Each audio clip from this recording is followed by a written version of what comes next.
I guess to start with, is there any particular way to do the mantra?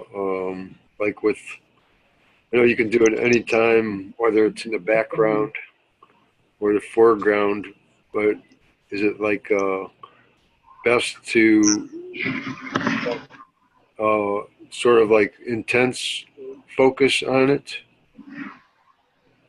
Well, again, mantra is just inviting attention. I messed up just a minute. Okay. I was trying to turn the sound up and I don't know. We can hear you. Yeah, I can hear you. I know what my problem is. I've lost it. There we go. Oh, wait a minute. How did I mess up? Okay. I'm not very good mechanically here. Okay, so Keith, you were saying? I could rephrase it or say it again. I was wondering if there's any, you could do the mantra like in the background and also like intensely concentrate on it to the elimination of everything else. Is there any, does it make a difference? Is it better to do it one way or? You know, it's better to get involved right away and to get deeply involved in mantra so that you can observe yourself, this body form moving about, doing all these things, because mind is kept busy. So there will be no experience, no experiencer. Your mind is kept busy with mantra. So you're just witnessing yourself kind of moving about without having to think about what you're doing. And it becomes a spontaneity that's just like, okay, everything is just spontaneous action. And you get to witness this, you see this, because your mind is kept busy with mantra. And then the reality comes to the front. And plus, with the mind kept busy with mantra, it can't cover with more illusory thoughts about you and about the world you believe you're living in and all these sort of things. You just concentrate on the concentrator with mantra. I gave the example before of when I was in India. You know, as soon as I got mantra, I just began. That was like, okay, I'm concentrating on mantra. And you go into the bathroom in the morning and it's freezing cold water or it's steaming hot water and you still have to shower in somehow, some way without taking the touch that this water's hot or that this is going to be a terrible shower or whatever. I just concentrate on mantra and shower is completed. And that's the whole idea, is that you keep this mind busy with mantra so that your selfless self, you can start to experience yourself without yourself. That quietude.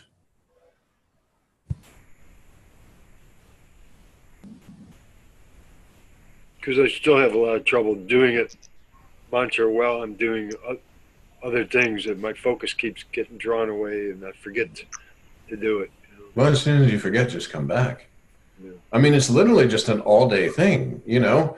And sometimes it's better to forget and kind of do it mentally, and, you know, rather than like really deeply concentrating. If there's times where you're just kind of mentally reciting, that's okay too, because it's better than thinking. Mm-hmm.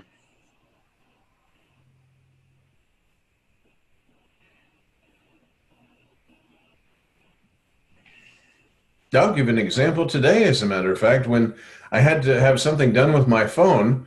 It has like a little RSA secure card or whatever, a secure ID.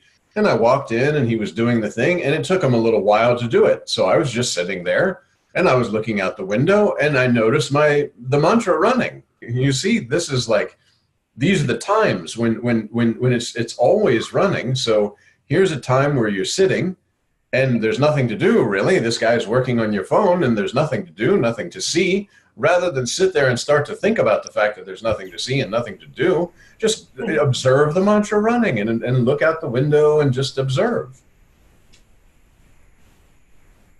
And that's where we talked about it comes to the front and then comes to the back. The mantra, your selfless self, is the background of every experience.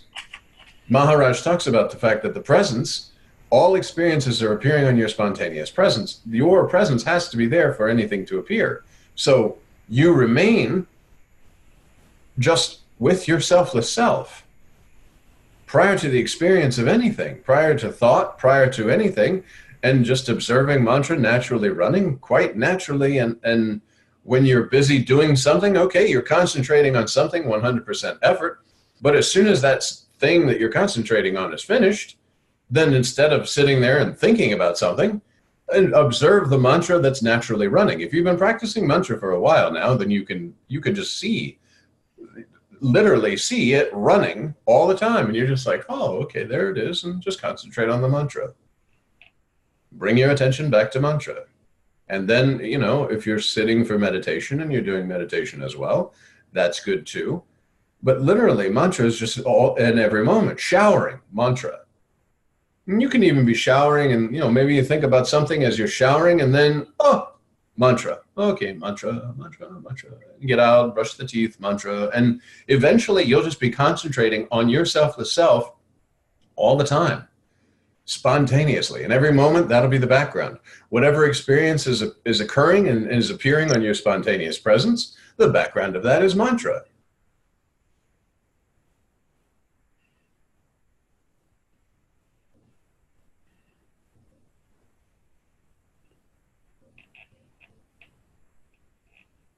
So I don't know if there's a proper answer for this question. It's sort of a question from the perspective of limited sense of being here, but when is it to me as a relative based thinker, I get curious and wonder if unawareness is possible, or if when you're fully established in awareness, is unawareness any kind of a reality? Again, with all these spiritual words, awareness, unawareness, all this kind of stuff, just toss all that out the window, because when you're in mantra and you're sitting behind the mind, you are prior to the arising of any thoughts. So therefore, in order for there to be labeling and such, you have to use intellect. But mind, ego, intellect came along with the body. You're remaining prior to beingness, so you're not using those things. Mm-hmm. You're not having to think in relative and non-relative and all. Nothing is. You are not. Nothing is. The world is not. Everything's illusion. You're illusion. I'm illusion. Everything is illusion. So there's no relative. There's no absolute. There's no nothing. But from the position of your remaining prior to beingness, mantra allows you to remain behind the mind, so that before a thought can arise, before something is paid attention to, and before this ego, which is action, is put into action, and then you're taking credit for it, you just remain back here. If you remain, and again, like we talked about in the morning, you wake up, it's just I, formlessly, just I without anything. Just I without anything can't be relative or absolute. It's just I without anything. I without anything doesn't know absolute, doesn't know relative, doesn't know anything other than the sense of existence of just I. I remain with I am through Nisargadatta Maharaj. Ramakat Maharaj remain with the spontaneous presence, the selfless self. The selfless self is I without anything. And somebody popped up. I don't have my glasses, but what is? I just saw somebody pop up here in the chat. Hello, John. I have a small question which you can accept when convenient. And this is from Rahul. Sure, Rahul. Oh, it says privately. Yeah. I'm not going to answer privately, but if you want to, because we're all here. So, and this is just kind of a sharing thing. Your question is actually not a personal question because it's coming from the one speaker and one listener. So whatever you believe your question to be is probably occurring in the minds of other people too, and can be helpful. Hello, can you hear me? Yes, yes. Hello, Rahul. Yeah, I'm from Bangalore, India. Good. And I'm 21 years old. I'm a law student. And I've been reading a lot of books since I was about 15 or 16. Okay. And I've read a lot of Nisargadatta Maharaj. And I didn't really know who Ramakant Maharaj was until recently. So I've never had the Naam mantra. So it's sort of silly. It bothers me. But am I missing out on anything? I just do. I am Brahman. Brahman. I am the mantra that he spoke on.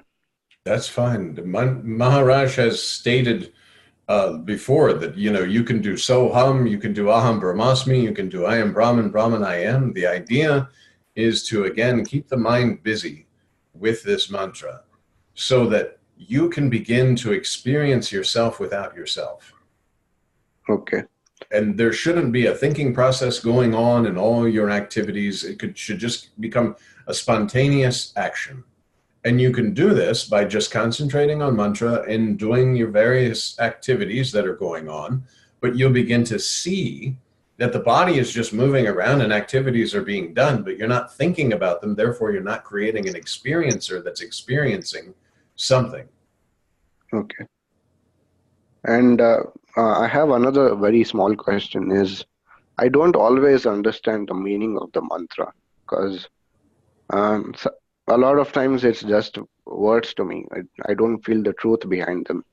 So I just repeat them very mechanically. Is that all right? In the beginning, but you could, and this is where Maharaj would say to sit and maybe spend some time with you just for like 15, 20-minute session, 30-minute session, try whatever, just to invite the attention of the invisible listener that's actually listening to the mantra being run. And you would just sit and, they talk about pay attention to the nose. All these things are to concentrate your attention and start to disregard mind, because mind is like this illusory layer of just things that are not. And you're paying all attention to this and can't pay attention to yourself, the self.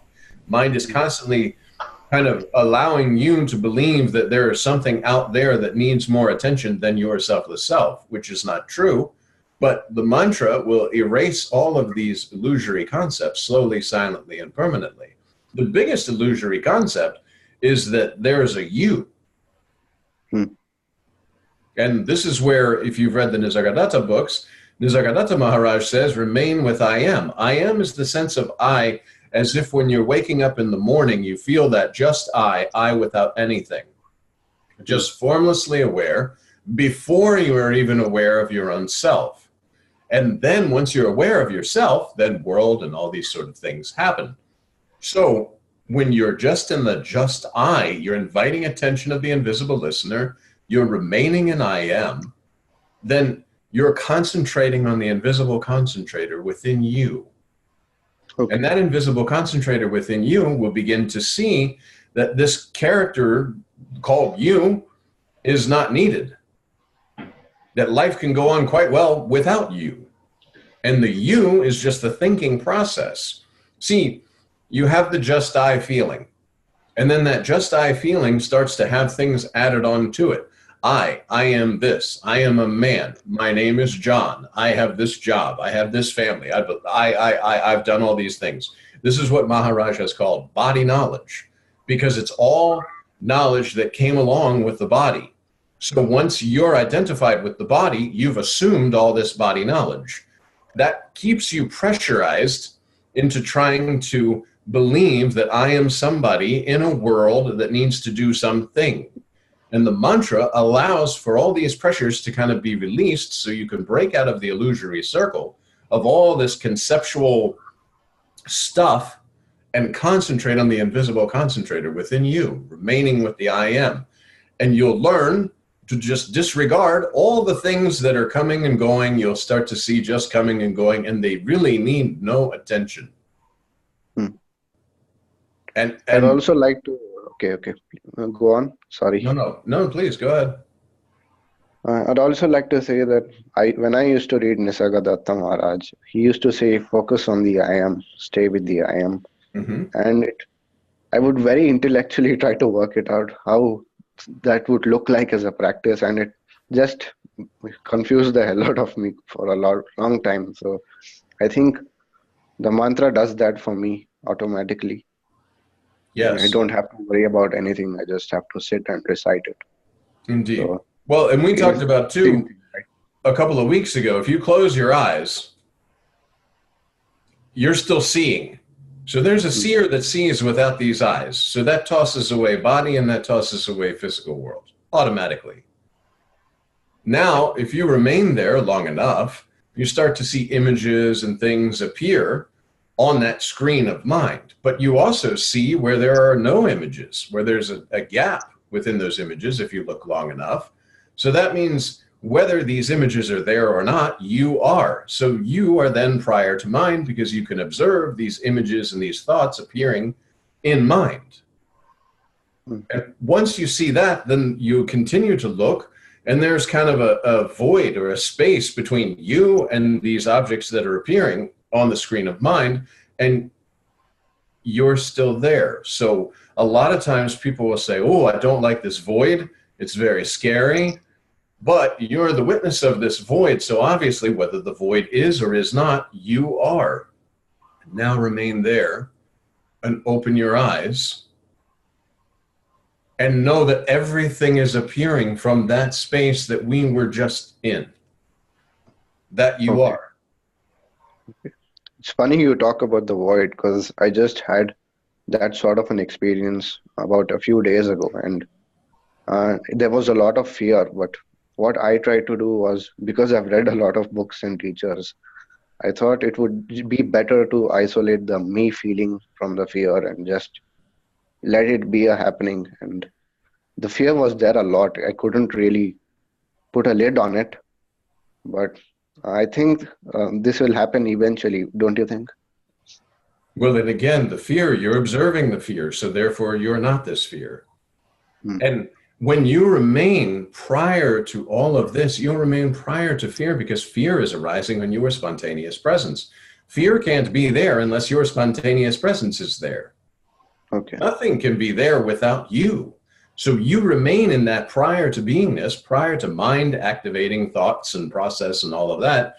And just like we just did, that little quick, simple exercise will take you beyond the void as the witness of the void, and you remain there. Because that's prior to mind, prior to all of these things. And because you've seen the mind presenting ideas and concepts and thoughts in form, but you've touched your formless reality, then these thoughts will begin to be disregarded. And mantra allows these thoughts to be slowly, silently, and permanently erased until there's very little of anything that will cause your attention to go away from yourself. And when it does, again, the background of mantra, the background of your selfless self on which everything is appearing, you remain there. Okay. Thank you.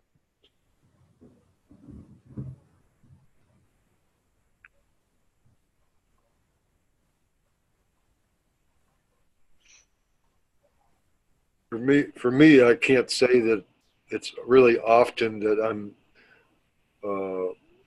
noticing the meaning of the mantra. Well, the meaning of the mantra, like Maharaj says, accept your selfless self. There's no God, there's no Brahman, no Atman, no Paramatman, no Master. Nothing is there. This something that's appearing is appearing in the nothing. And the nothing is, the something appears for a time and then will disappear. And the thing that allows you to see the something is this body form. And when this body form is no longer able to be used, the something that was in the nothing is no longer able to be perceived because there's nothing that can perceive it. Yet the nothing that you are is. Just again, like we talked about when you wake up in the morning, or if you're sleeping and somebody calls your name, John, John, wake up. Boom, there's something that wakes up. If there was no something there while you're there that's continuing throughout the whole thing, you couldn't wake up.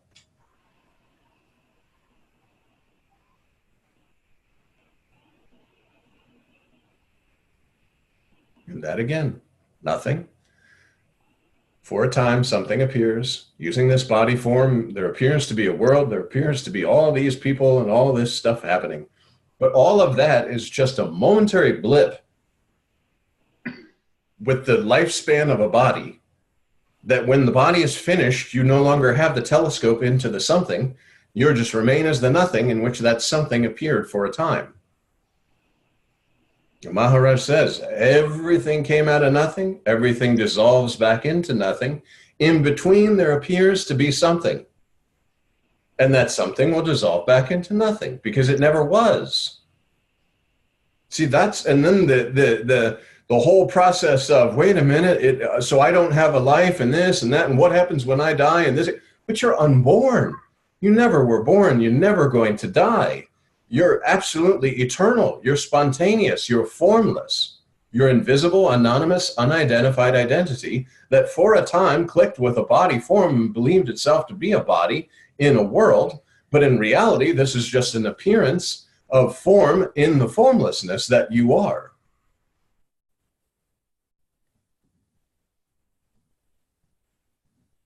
And again, Maharaj says, know yourself in a real sense. When you know yourself in a real sense as this formlessness, then whether the body's here or not, it doesn't make a difference. You know this because it's where you're going to go. It's like, okay, the formlessness, this form is appearing inside myself. Everything is actually in the consciousness. And if I look at that as this is in the, all of this is occurring inside the consciousness. And when the consciousness that appeared in the nothing is no more because it's not being able to utilize this body vehicle, whew, that's it. But it never was. So there's nothing to cry about. There's nothing to say, oh, we lost. Well, what did we lose? There's nothing. Something appeared. That's why Maharaj uses the example of the dream. If we're all dreaming that we're having this dream, but when we wake up, all those dream people are gone. Well, you, the selfless self, when this body form is no more, that dream of being a body in a world will disappear. And okay, so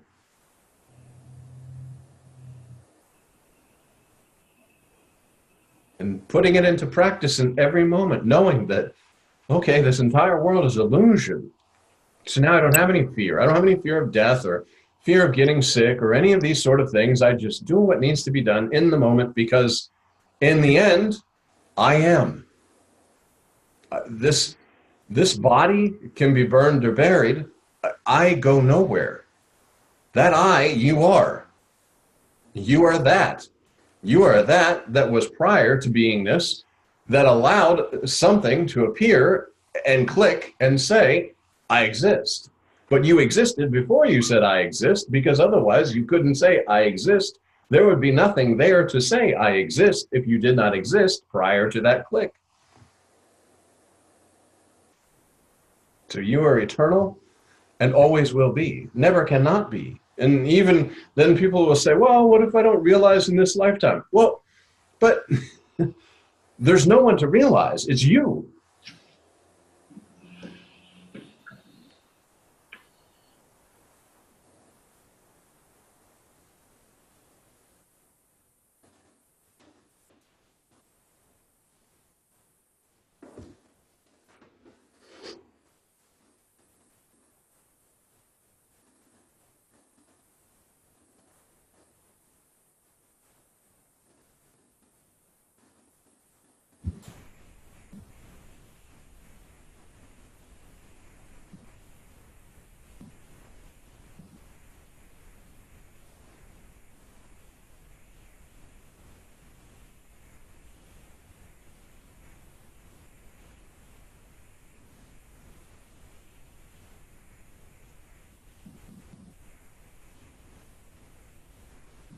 Today it came to me to say, let it be itself, not myself, but let it be itself.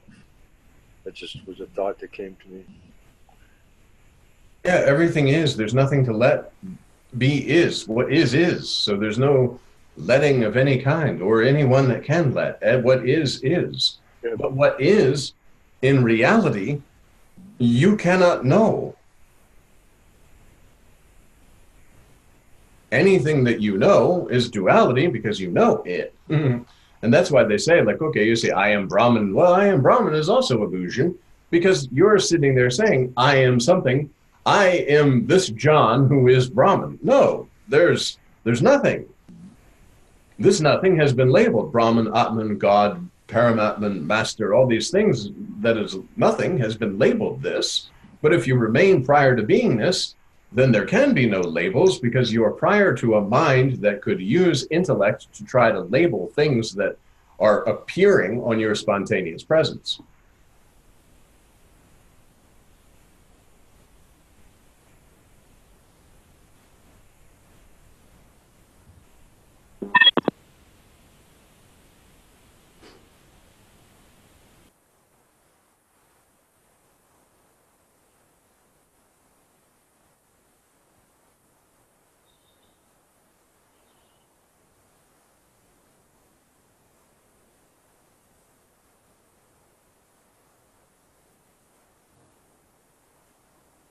Because somebody could use for a mantra, they could say, formless, less form, formless, less form. I mean, again, If they wanted to, right?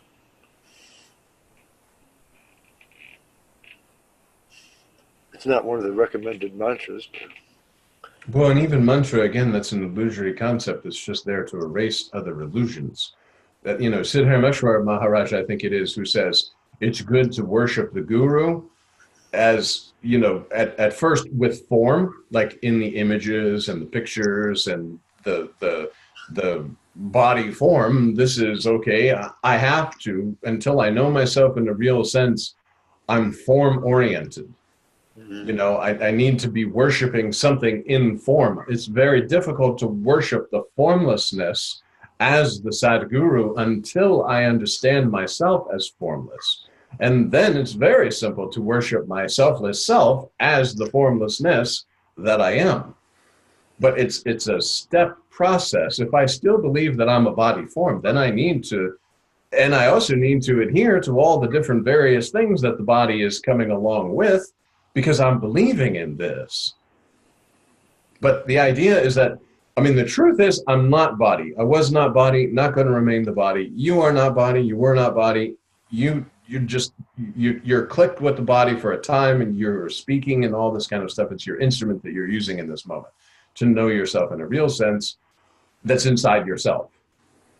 But the whole idea of this mantra or anything like this is just to invite the attention of the invisible listener. Once you sense that sense of presence and you dive into that sense of presence, which is the aroma that allows you to know your formless existence while you're using body form to kind of scoop a little bit of the ocean out, that's it. They use the example of the musk deer, and the deer smells itself and jumps around and jumps around and jumps around. And your selfless self is this sense of presence, that you are the knower of this sense of presence when you are using form.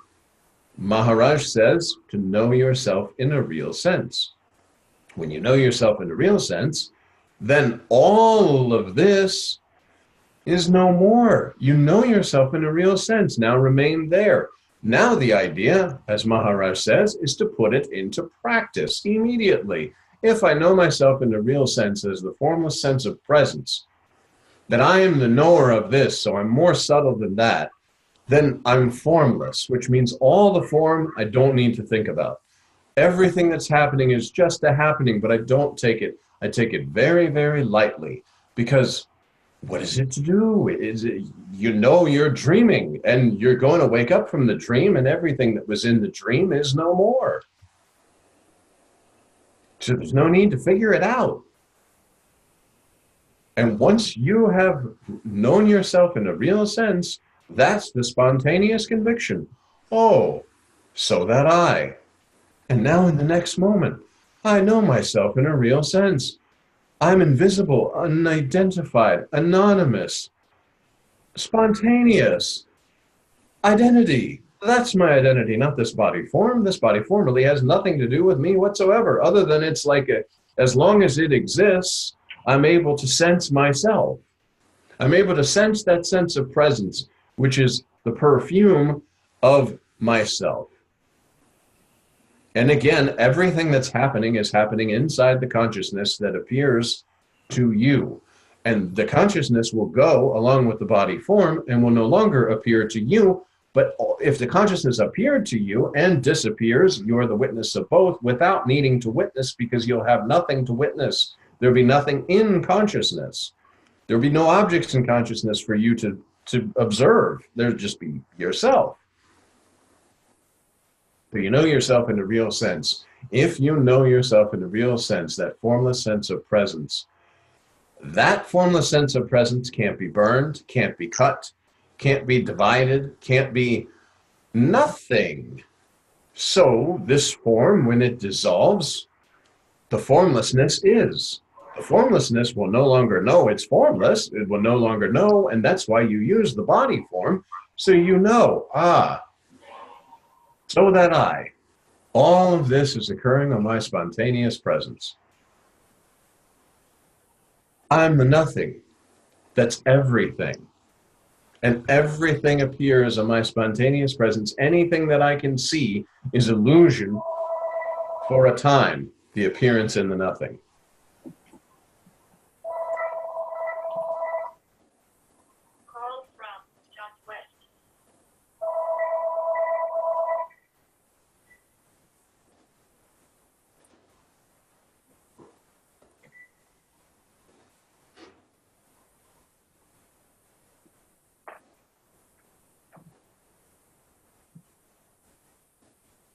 And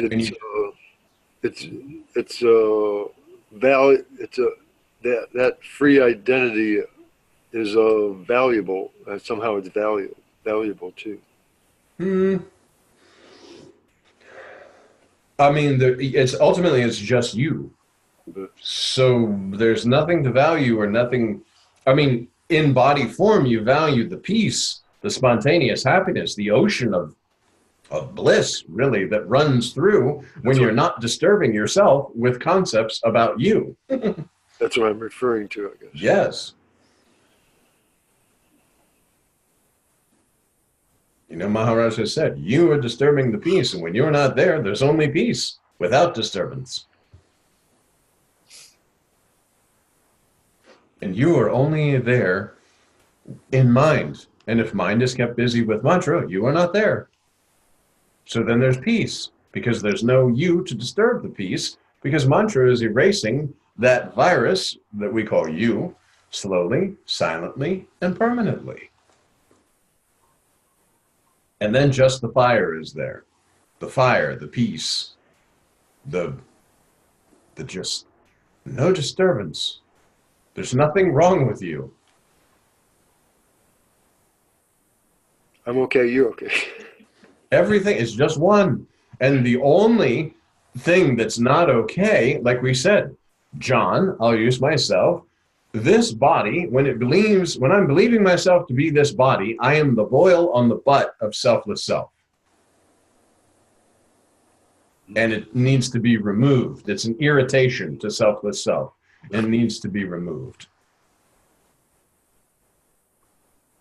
And it's only an irritation through conceptual belief that something is actually there. Once I know myself in a real sense, the formless reality that all of this form is appearing on, in, through, all of this is just illusion. Everything that you see is illusion. And again, we can go back to that little exercise, going back, back, back, and remaining there, but opening your eyes and knowing that from this place, prior to mind, is where all of this is arising. Body came along with mind, ego, intellect. Mind is presenting ideas and thoughts to you, the formless in form. So just remain. Just know it's illusion. Don't get upset with all these little things that are passing. Don't allow your peace to be bothered by anything, because everything is just you. And you are projecting the entire world. The recognition and the projection will soon be, my presence is in every being. And then you behave that way. The person who's giving you a hard time is your own selfless self. And as long as there's not a you, they're throwing a brick in the air. Nothing's here to receive this. As I think we talked about last week, Buddha said to the lady, well, ma'am, if I don't receive your anger, then it's yours. If you don't receive a gift, then the person who was trying to give the gift still holds the gift. I am not receiving your anger. They even teach that in AA, I remember. Yeah, I mean, there's nothing that you just. And then, Maharaj talks about the forgive and forget, the tolerance, all these things. And then we go back to when you're saying, oh, well, this certain thing really bothered me this week. But Maharaj has given you the stories of the guy who got spat on 50 times, And then they talk about Jesus being nailed on the cross and forgiving the people. Has anyone nailed you on a cross or spat on you 50 times this week? No. Okay, so forgive and forget. That's the reality, because it's a dream state. That's it. Waking state, dream state, both come into consciousness. Consciousness is needed. When you lay down and you go to sleep, 1 split second, boom, a world appears. We call that a dream world. When you wake up, 1 split second, boom, a waking world appears, and we call that a waking world. But it's you that's projecting all of it. You're the constant in all of these comings and goings. And you view the comings and goings because you are the constant. It's just a mind that wants to label and separate. And then the belief that you're in a body is automatically the idea of separation. If you lose the idea and the concept that you're in a body and you are just this body, then automatically when you know yourself in a real sense as the formlessness, then being in a body doesn't make sense. And which body is yours?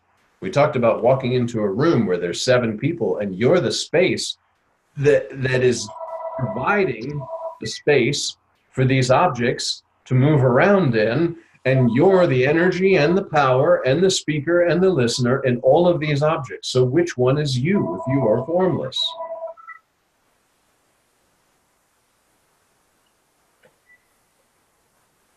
I guess it comes about with the identification of the mind, but for me personally, I guess it's the projection. I'm forever looking for some indescribable, unbelievable state that Maharaj seems to be pointing out. But that could just be more of the same acquisitiveness we find in regular life. So I want to ask you, what do you think real progress on this path looks like? And also, this whole idea that dominates my head, which is there is somewhere to get to with practice. Well, again, And in order to... how valid is that? Well, that's, again, that right away, that's identifying yourself as a body and a mind that's on a journey to have progress. If you're formless, there's no progress. And Maharaj would say, prior to beingness, was there any progress? Was there anything at all that you could measure in the formlessness? And what was there to measure prior to beingness, this formless reality? How are you going to go anywhere? In order to say that I'm on a journey to have progress, to do these things, I have to begin to identify myself from the point of a limited perspective of body-mind. And that's the body knowledge that's pressuring me in, because I have a belief that I'm a body. This body knowledge is pressuring in to have this of, oh, this is me and I am on this journey. But there's no I at all. There's no I, no you, no he, she, it, nothing. That I am, that just I without anything, there's no progress in that. Now, Maharaj would also talk about the progressive steps. But all progressive steps are occurring inside the illusion, just like if you were having a dream tonight and you observed yourself progressing, you're not actually progressing anywhere. You're not actually doing anything. Okay. So how would this progressing look like in this illusory realm? Like, yes, using the body-mind to get rid of the body-mind, using mantra, inviting the attention of the invisible listener, you will feel the pressure of the body knowledge less and less as the illusory concepts are being erased slowly, silently, and permanently. And you'll just know this. Once you know yourself in the real sense, that formless sense of presence, and you know that all of this form is appearing on that spontaneous presence, and you're trying in that moment to remain there with whatever remnants of a self that you are perceiving, then things will come and go and you remain with your selfless self. And then everything will start to open, the open secret. Like Nisargadatta Maharaj says about the I am will reveal all the secrets. The secret is that this body is like the whole family of this body is just a body factory. It's a conglomeration of the 5 elements that grew on its own. It's just my idea that I'm this body that caused me to believe that I am growing. But this body is just a conglomeration of the 5 elements that it was born. The body was born and food and such was given. And it's just made up of the food that the parents ate that created this. And now here's this baby that needs more eating. But I identify with this object. That's the concern of that is not. And then this object had a mom, had a dad, yes, the body did. But again, the most beautiful thing is take away the presence from this body and all these bodies, and you have just a dead body. Mm-hmm. So these bodies are just, your whole family is a lumps of goo that you are animating, and inside each one comes with a subtle mind, ego, intellect with that body believing itself to be that body, but it's you. Your spontaneous presence is allowing all of this to occur. You are your mom, you are your dad, you are your dog, you are the birds. Your presence is in every being. And all of this is just the 5 elements, the material world. This is a material body, and it deteriorates. You do not deteriorate. You clicked with a body and said, this is me. You were told that this body with a label, you use the label like we talked about, prior to being this, but now you have mind, ego, intellect. There's an intellect that says, this is John, and John is doing these various things. I am John. I'm doing these things. And then I need to make this happen. I need to make that happen. I want this thing. I can't get this. I'm having dis-peace and all this kind of stuff. But it's just not true. The truth is, that using this body form in the moment without identification of any kind, you're in that moment spontaneous action, but you're not perceiving of how that's going to affect other things or worrying about outcomes because you don't have any control over the outcome. You just don't. There's nothing. How? Even in a dream, if you were the dream character and you thought you had control over the outcome, we had talked about this a couple of weeks ago about if your dream character was going to college. And in your dream, you were dreaming about this guy, Joe. And Joe wanted to be a doctor. So Joe started going to medical school. And night after night after night, he was just studying like crazy. And his poor wife had to get a second job because they were really wanting Joe to be a doctor. And he kept studying night after night after night after night. And then you wake up. Was it fair to Joe that he never got to be a doctor, his poor wife working so hard, and him studying like crazy to be a doctor, all his wishes, all his dreams, but you woke up? So where was the studying? Who was studying? Who was passing all those exams? Was Joe passing all those exams? Your belief in being a body in a world is what causes all the concerns that you're having in that belief. And it's not true. And once you know yourself in a real sense, that formlessness can't go to college, can't do any of these things. So you using this instrument in the moment to do whatever's needed to be done and then leave it. We talked about you pick up the bottle of water, you drink, you put it back down because an idea came, I am thirsty. And the spontaneous action happened with no thought. And everything's like this. That doesn't mean you don't go to college. No. This is example only. This is only example. You may go to college or you may not go to college. Whatever happens in the moment is just you're doing, and this is happening. But again, it's the illusory world. As soon as the consciousness that this body is allowing the consciousness to continue, as soon as it goes away, the consciousness is no longer appearing to you, and poof, everything that was in the consciousness is gone. Everything is in the consciousness. The consciousness appeared to you.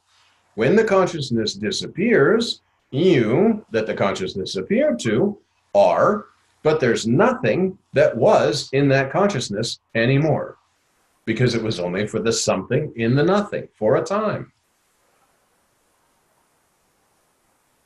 And everything that you know is appearing in the consciousness.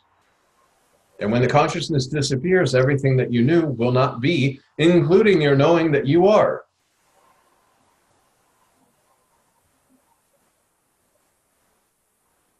The dream example, it's very good. It takes care of a lot of questions and really leaves you with no questions. But I sometimes think, do you refer to the waking state as another dream, or do you just compare it like a dream? Both are consciousness. The waking state and the dream state are appearing in consciousness. Using the spontaneous, if they're appearing on your spontaneous presence, they're appearing in consciousness. Consciousness appears to you in the form of waking, in the form of dream. Both are illusory. You know, you talk about the dream, it's very beautiful, because as soon as you lay down at night, just that speck, an entire dream world is projected. It's the consciousness that's projecting this dream world, that you are. And all the activities and the entire dream with all the world and everything going on in it, very intricate too. And then you're dreaming that you're waking up, basically, and all of this dream world is projected again, but you're separating the two from dream and waking, because there's a belief that there's a body that's sleeping and waking up. But there is no body that's sleeping and waking up. It's you, the you that you are, identified with this body that you're seeing waking up and sleeping. Well, conventionally, of course, we hold a lot of validity for the waking state because it's what we experience for the longest length of time. Right. I guess. And all our practices and everything is basically in this waking state. So there is definitely validity in it. Speaking from a sort of transactional reality point of view. Well, but again, once you know yourself in a real sense, you'll see how the waking state cannot be, because it appears on your spontaneous presence. It's here for you to perceive for a time. And that's how Maharaj uses everything came out of nothing, everything dissolves back into nothing, and in between there appears to be something. In that appearance of something is the waking state. And also the dream state. It's the birth of the waking and dream and deep sleep and all of this. But that's the something that's appearing in the nothing. And that's why you use in this something, you know yourself in a real sense, and then it doesn't matter. Like you just know, like, okay, whether this body is here or not, this formlessness isn't going anywhere. And that's why they talk about the musk deer, the smell that's coming from the musk deer, and the musk deer is chasing that smell, wondering where it's coming from. And that, on your spontaneous presence, you are the knower of that sense of presence, that just I without anything, no additions. Early morning, before all these sort of things start to come and the conceptual river starts to get thick, you're just here. Formless, just I. If you remain with the just I, and mantra allows you to remain as long as you can with just I, because it clears the illusory concepts that are covering up this just I with something, then you know yourself in a real sense. And Maharaj talks about the spontaneous convictions, knowing that sense of presence and being with your selfless self. Be with you always. Nisargadatta Maharaj says, remain with the I am, and the I am opens all the secrets. And we just said, the secret is that this is a lump of the 5 elements that has grown. I have not grown. I was not born. I sort of somehow, some way, believe that this body is myself. And this whole dream experience is happening because of that belief. But this body is just a body going through what the body will go through. Inside myself, this consciousness, everything is in consciousness, and this consciousness appears to you. So I do see that there is a huge difference between intellectual, literal conviction and spontaneous conviction. And I can't entirely dismiss intellectual conviction because it gave me a lot of faith. And the whole act of seeking, it really solved all my questions and gave me more faith to have spontaneous conviction. But an idea that I have with spontaneous conviction is it happens at a point of time. But I think lately I've been feeling that it's rather continuous. It's a very revealing thing. And when the mind isn't quiet, when there is too much attachment, that revealing sort of diminishes. So I think it's happening for me when it comes to spontaneous conviction. So I think I haven't settled in the selfless self yet. Yeah, and the selfless self, you just pay attention to that. Detachment becomes automatic because, again, it's a form thing. So you're not going to give yourself up. And it's selfless self-intoxication because, and that's why intellectual is put into practice so that it then becomes impressed. Instead of the body knowledge being impressed on you that I am a body and a world, selfless self is impressed on you that, oh yes, I'm formless. I am that. The entire world is illusion. It all appears in my spontaneous presence. Nothing I need to take the touch. Nothing. And I remain there, and I just remain there. And then things come and go. Detachment becomes automatic because there's no one to detach. And before an I am somebody else can arise, mantra erases. Because as that I am somebody else is starting to arise, mind, ego, intellect, and the whole thought process comes because I am somebody having these thoughts that wishes to do these things, and I'm immediately limiting myself because I'm not an I am somebody else, nor no one, there is no I am somebody else. The formlessness has no identity. It's invisible, anonymous, unidentified identity. That you are. I used to study traditional Vedanta, and it was not the teacher's fault, of course, but I sort of happened to be this intellectual snob. And coming across Nisargadatta Maharaj, he just popped that balloon. He showed me that I really know nothing. It's just a few words in my head. So I think it was just so impressive, and I just sort of surrendered and to Ramakant Maharaj when he said, none of this intellectual knowledge will really help you. You need to know yourself in a real sense. Yes. I feel very grateful coming across him. He sort of put an end to all the book reading and seeking and really bring about a real change. Know yourself in a real sense, as he says. Yeah, and deeper and deeper and deeper into your selfless self. You just keep going deeper and deeper and deeper. And like Maharaj says too, where do I stand? Am I fearless? Am I tension-free? Am I peaceful? Do I have happiness? If the answer is no to any of these, I remain with mantra. Okay, there's still a me that's desiring peace, that's desiring to be all these sort of things. When I am not, there's no tension. Selfless self, the formlessness, no tension, no peace, no lack of peace, no nothing that's going to disturb. Because it's like there's nothing here. You just no longer carry this concept of being a body and a world. You just don't. And there's nothing that can impress that you are a body in a world. As you know yourself in a real sense, it cannot be. This body and this world appear on my spontaneous presence. Without my presence, nothing is. And I remain. I remain prior to beingness, prior to mind, ego, intellect, just remaining with myself as self. And as soon as an I am somebody else comes, mantra. I guess me reading all these books all over the years, I was still trying to, not really trying because it used to happen.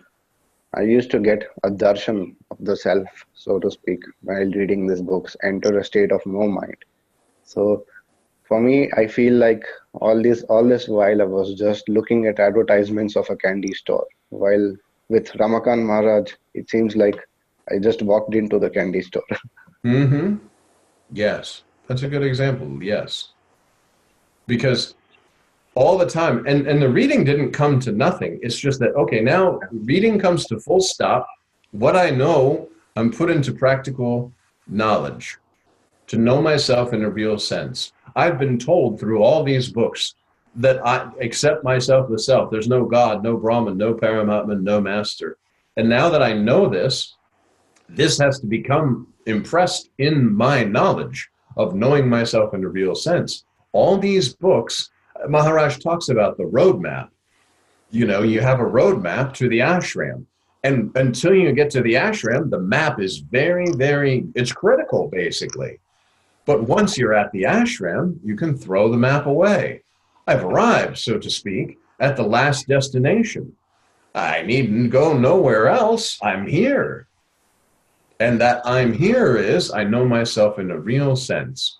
And now, in each moment, as each moment is arising, I remain with myself. Be with you always.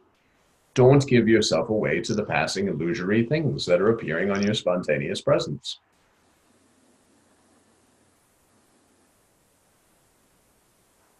Thank you. Makes complete sense. It's very much actualizing in my life nowadays. I know all these words are very illusory, but you still speak like, I don't know, separate entities, I guess, for easy transactions. So it's helping me a lot. Yeah, and like Maharaj says, for conversation purposes, you can use I and you and all this kind of stuff, but just know that I and you and he and she and it are you. It's just, it would sound crazy in conversation to say you, without any kind of labels to label something. There could be no conversation. So that's all that it is. You just say, okay, these are different labels. This is names and such, but it's all appearing on my spontaneous presence. I know myself in a real sense. I can't be these limited little objects. These objects are appearing in consciousness, and consciousness is appearing to me.